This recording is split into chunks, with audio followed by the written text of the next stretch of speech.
देख रहे हो, सुबह के 8:30 बज गए हैं और बहू महारानी अभी तक उठी नहीं है।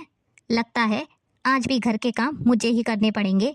पता नहीं आजकल की लड़कियों के नखरे कम क्यों नहीं होते हैं। हम भी 2 बार माँ बनी हैं और 9 महीने तक एक काम नहीं छोड़ा था घर का, सब करते रहे। अरे भाग्यवान, सुबह सुबह क्यों इतना गुस्सा हो रही है? गुस्सा नहीं हो तो क्या करूं? आजकल की बहुएं बस नाजुक बनने का बहाना ढूंढती हैं। एक मेरी बहू आई है, पता नहीं कैसे राजे रजवाड़ों के घर से आई है, जो डॉक्टर ने इसे कोई भी काम करने से मना कर दिया। अरे भाग्यवान, तुझे तो पता है ना वो पेट से है, फिर क्यों उसके पीछे पड़ी रहती है तू? अरे तो क्या हो गया, पेट से है?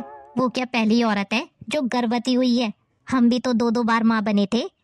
पर तेरी बात अलग थी। क्यों जी, मेरी बात क्यों अलग थी?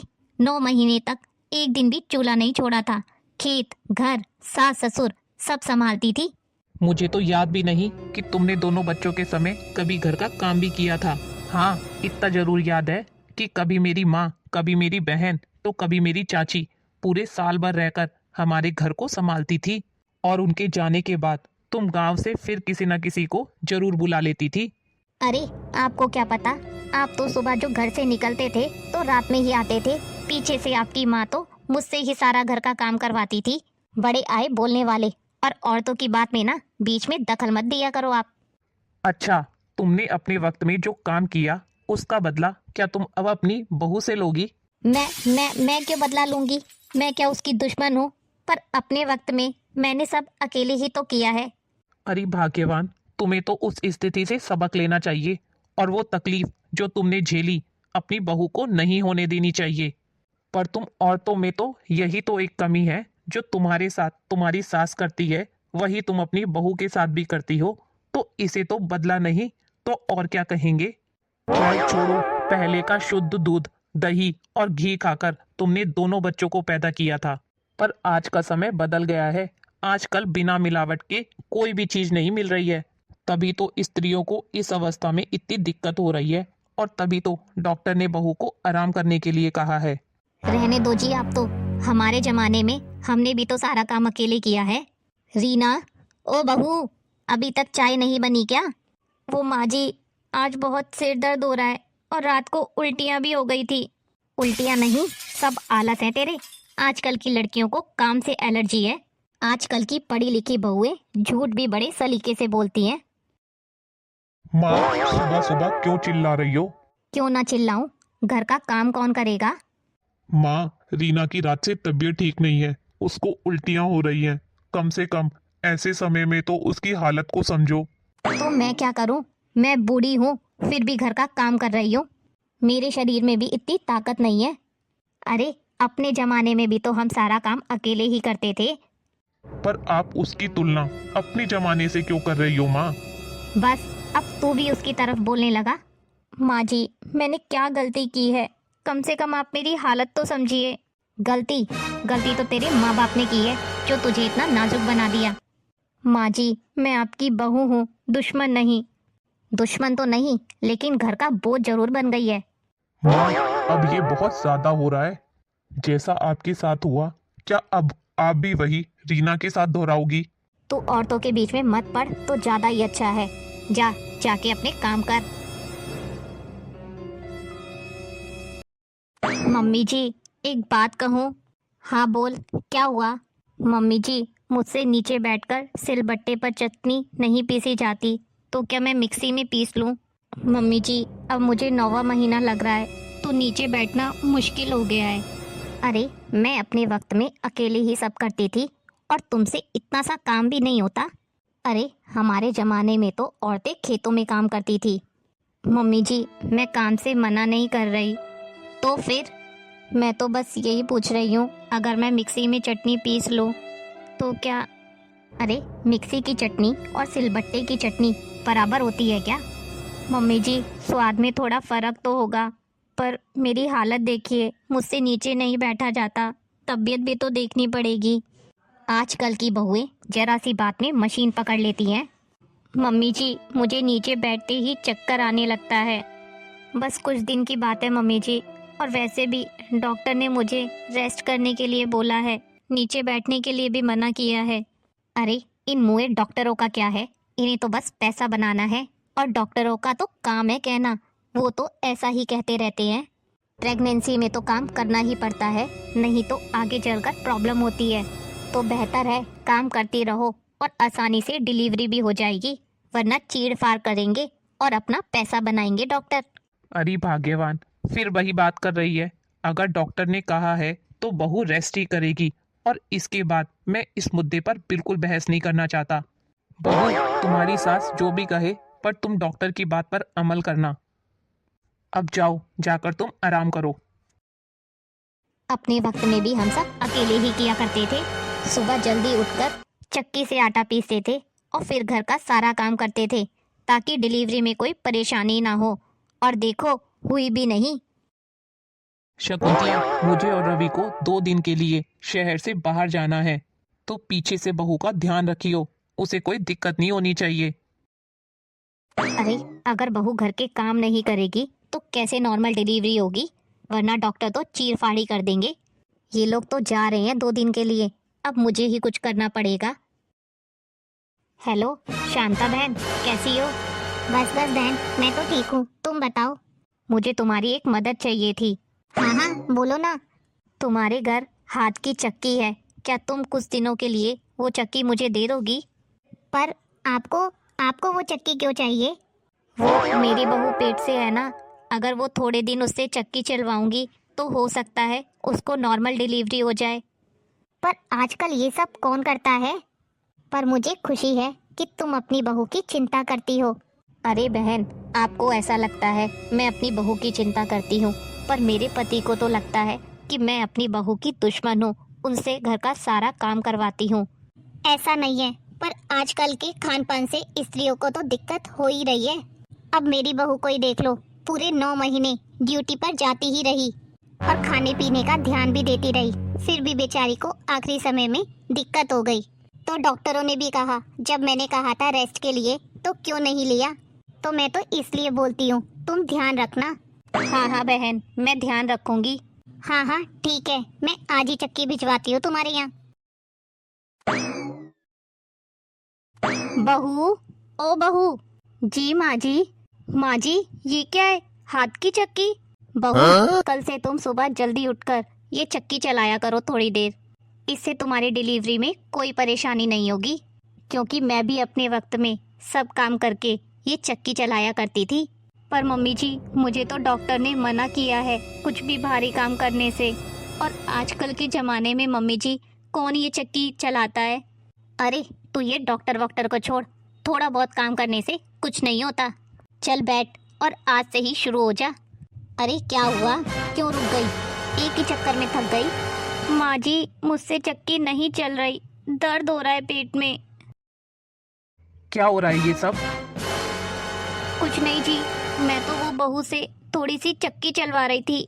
डॉक्टर ने इसे कुछ भी काम करने से मना किया है और तुम इससे चक्की चलवा रही हो? बहू, आज के बाद तुम्हें ये सब काम करने की कोई जरूरत नहीं है, और ना ही कोई तुम भारी काम करोगी। जी बाबूजी। तुम जाओ बहू, अपने कमरे में जाके आराम करो। ये तो सो रहे हैं, आज तो कमर में बहुत ही दर्द हो रहा है, क्या करूं? इनको कैसे उठाऊं? ये तो बहुत गहरी नींद में सो रहे हैं। बहुत दर्द हो रहा है। रीना, क्या हुआ तुम्हें? जी, आज पेट में बहुत दर्द हो रहा है। पर अभी थोड़ी देर पहले तो तुम ठीक थी, अचानक क्या हो गया? जी, पेट में बहुत दर्द हो रहा है, मुझसे तो दर्द सहन ही नहीं हो रहा। ऐसा लगता है हॉस्पिटल जाना ही पड़ेगा अब तो। हाँ हाँ चलो, मैं तुम्हें अस्पताल लेकर चलता हूँ। रीना के पेट में ज्यादा दर्द होने के कारण वो अस्पताल में एडमिट हो जाती है और थोड़ी ही देर में वो एक बेटे को जन्म देती है। लेकिन जापे में रहने के बाद भी उसके सास के ताने फिर भी कम नहीं होते। वो जापे में भी रीना को आराम नहीं करने देती। वही ताने, वही अपना पुराने जमाने की बात लेकर बैठ जाती है और उसे 10 दिन में ही जापे से उठा देती है।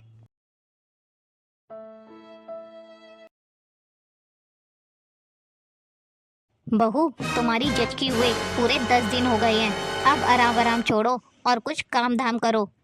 ऐसे दिन भर बैठी या सोती रहोगी तो शरीर खराब हो जाएगा। इस समय घर के काम करने से शरीर सही रहता है, नहीं तो बाद में तुम्हें ही भुगतना पड़ेगा। और वैसे भी तुम्हारा कोई ऑपरेशन से तो बच्चा हुआ नहीं है, साधारण डिलीवरी है, इसलिए चिंता वाली भी कोई बात नहीं है।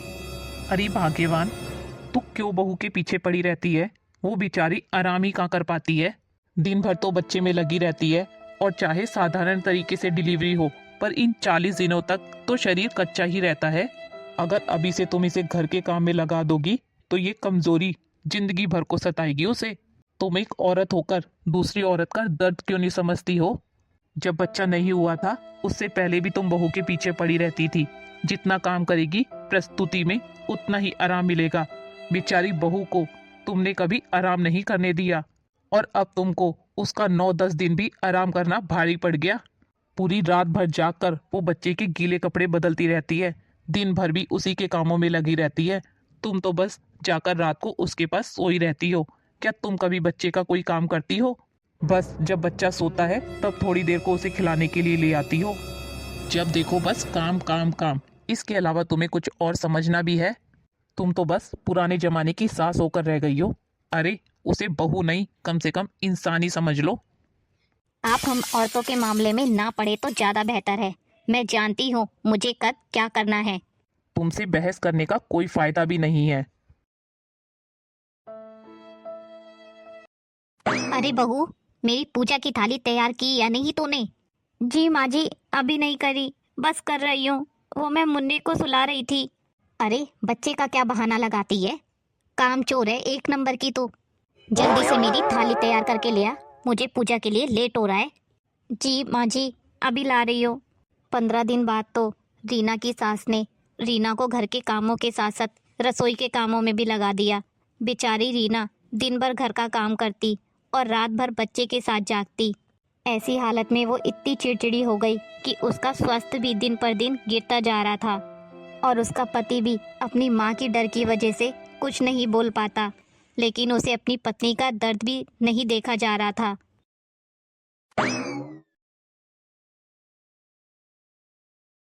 माँ, क्या हुआ बेटा, कुछ बात है क्या? माँ, आप रीना को थोड़ा तो आराम दीजिए।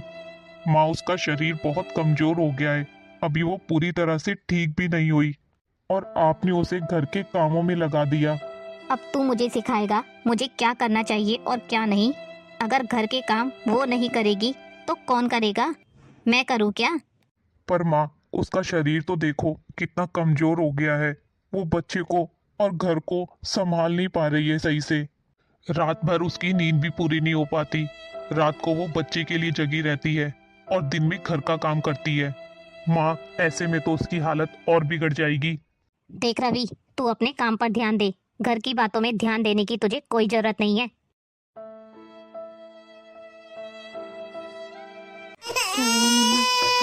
क्यों रो रहा है बेटा? चुप हो जा बेटा, बहुत रो रहा है आज तो तू। रीना, क्या हुआ मुन्नी को? आज तो बहुत रो रहा है। जी पता नहीं क्या हो गया इसको। आज तो ये चुप होने का नाम ही नहीं ले रहा। अरे कुछ नहीं हुआ है उसे, थोड़ा बहुत तो बच्चे रोते ही हैं, इतना घबराया मत करो। माँ, मुन्ना चुप होने का नाम ही नहीं ले रहा। इसे डॉक्टर के पास ले जाना ही पड़ेगा। हाँ जी, इसे डॉक्टर के पास लेकर चलते हैं, पता नहीं इसे क्या हुआ है। अरे कुछ नहीं हुआ, बच्चे ऐसे रोते ही हैं, ज्यादा घबराया मत करो। रीना, चलो इसे डॉक्टर के पास लेकर चलते हैं। हाँ जी, एक बार दिखा ही लेते हैं डॉक्टर को। डॉक्टर साहब देखिए ना हमारे मुन्ने को क्या हो गया, 2-3 घंटे से बहुत रो रहा है, चुप ही नहीं हो रहा। आपको पता भी है बच्चा किस लिए रो रहा है? अरे कुछ नहीं, थोड़ा बहुत बच्चे रोते ही हैं। माताजी, बच्चा भूख की वजह से रो रहा है। शायद इसे जितना दूध मिलना चाहिए उतना नहीं मिल पा रहा है। क्या ये इस बच्चे की माँ है? जी डॉक्टर साहब, यही है इसकी माँ। देखकर तो इन्हें ऐसे लग रहा है जैसे ये खुद ही कुपोषण की मरीज हो। जब माँ ही स्वस्थ नहीं रहेगी तो बच्चे को कैसे स्वस्थ रख पाएगी? क्या आप अपनी बहू का ध्यान नहीं रखती हैं? आप इनके पति हैं, कम से कम आप ही ध्यान रखा कीजिए अपनी पत्नी का। जी डॉक्टर साहब, वो देखिए, इस समय माँ और बच्चे दोनों को मानसिक और शारीरिक आराम की जरूरत होती है। बच्चे को घर लेकर जाइए और इसे दूध पिलाइए। और माँ और बच्चे दोनों को पूरा आराम दीजिए। मुझे लगता है ये बच्चा ज्यादा दिन का नहीं है और माँ भी इसकी पूरी तरह से स्वस्थ नहीं है। ध्यान रखिए दोनों का। जी डॉक्टर साहब।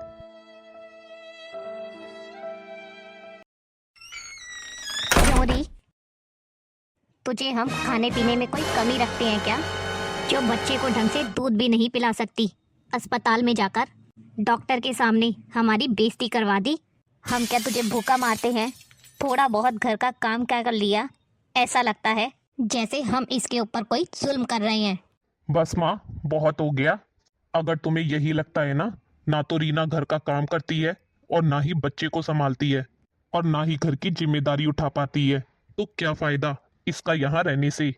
मैं तो सोच रहा हूँ अब मुझे अलग घर ले ही लेना चाहिए। माँ, आज तक मैं आपकी वजह से चुप था। कहीं आप ये ना कह दे कि आते ही बीवी की चापलूसी करने लग गया। कहीं आप ये ना बोल देती कि माँ की तो कोई इज्जत ही नहीं रही। पर रीना को भी मैं इस घर में शादी करके लाया हूँ और ये मेरी जिम्मेदारी है। अब मुझसे उसका अपमान और सहन नहीं होता। मुझे तो ये समझ नहीं आता ये किस मिट्टी की बनी हुई है। 3 सालों में आपने इसके आत्मसम्मान को ठेस पहुंचाने में कोई कमी नहीं छोड़ी, फिर भी इसने कभी मुझसे आपकी शिकायत नहीं की। मैंने कितनी बार इसे चुप चुप कर रोते हुए देखा है। आपने इसे आज तक अपनी बहू कम और नौकरानी ज्यादा समझा है। इसके बाद भी ये हमेशा हंसती मुस्कुराती रहती है। पर अब नहीं, अब मुझसे इसका दर्द और बर्दाश्त नहीं होता।